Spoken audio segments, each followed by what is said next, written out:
Grazie. Thank you. Thank you, Joseph. And thank you, Antonio. It's a very important moment for me. It's a great honor because this evening I'm talking on behalf of the new centre-right as the Minister for the Interior of the Italian Republic. I'm very happy to be here because I'm convinced that the House of the European Popular Party, it is the house of the majority of European citizens after the European Parliament. Our Congress has to be the Congress for kickstarting Europe again. We are here at one of the most difficult and critical moments of European history. When my dad was born, he witnessed the Second World War.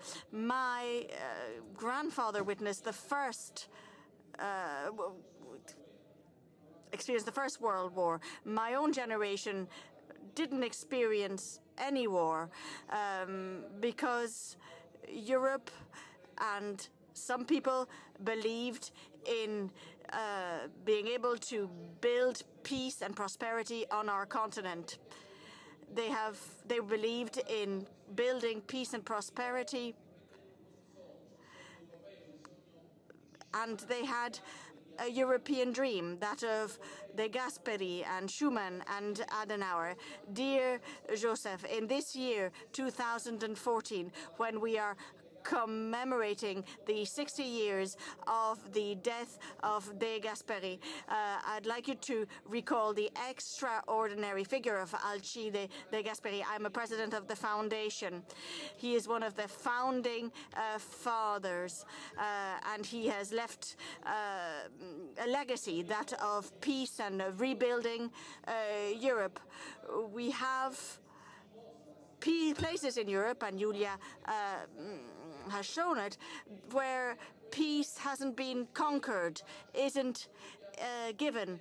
And in addition to this desire of peace, we have to have another desire, that of prosperity in Europe. The major challenge of the next mandate of the next European legislature will be that of growth and prosperity. The European legislature that is coming to an end, that started in 2009, was that of the crisis. We want the next legislature from 2014 to 2019 to be the legislature of growth and recovery. But with socialist policies, we're going to have more public expenditure and no possibility of undertaking a new course towards prosperity in Europe.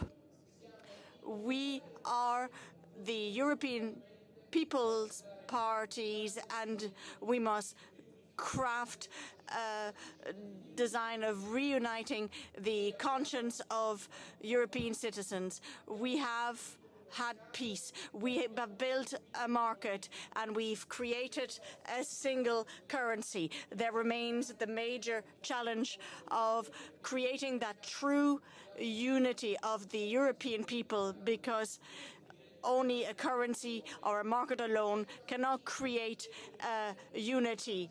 It is a challenge that must be linked to a vision. The challenge of borders. In the history of the world, there is no union or confederation of states that has cancelled internal borders, as we have done with Schengen, without defending its external borders. So if we want the rebirth of pro-European phenomena or xenophobic phenomena, we have to decide as the EPP that one of our missions will be the protection of European borders, the European border. This is what demonstrates the force of states in their defense. We've had the courage, the generosity, the strength of wiping out, thanks to Schengen, the places that caused separation among our countries. We've done away with those, but if we don't separate our external borders, we'll have failed. We'll have to see that Lampedusa and the sea beneath it is not the border of our country, but it's the border of Europe. The same applies to other areas of Europe, in the west of Europe or the east of Europe. All this can only happen if we have the strength of reconciling this great capacity of welcoming, of solidarity that has made our country great, that has saved a lot of human lives with the defense of security and our borders. The security of our citizens has to be one of our priority values in our program. We have the economic subjects, but we also have the subject of security. If Europe isn't capable of having security perceived as a European subject, we lose the confidence of our fellow citizens. We must commit to that, in addition to the defense of our currency. The reply isn't to debilitate the euro, but to reinforce our currency, reinforce the bank, and have a development policy with the euro at the heart of it. But we must consider it to be a sovereign currency. If we do not do that, inevitably the whole of the European architecture will perceive that this currency will not lead to growth and prosperity. So our commitment cannot be boiled down to a major battle against the crisis. If we want to keep the dream alive of the founding fathers, in addition to peace, we must defend prosperity. And if we defend prosperity, peace will be all the more certain. Peace and prosperity go hand in hand. We are convinced that we have the winning recipe, that of the EPP, the recipe of men, women, and younger people that have believed in a union of Europe, and that union has made every citizen feel European. So if we want to relaunch a dream,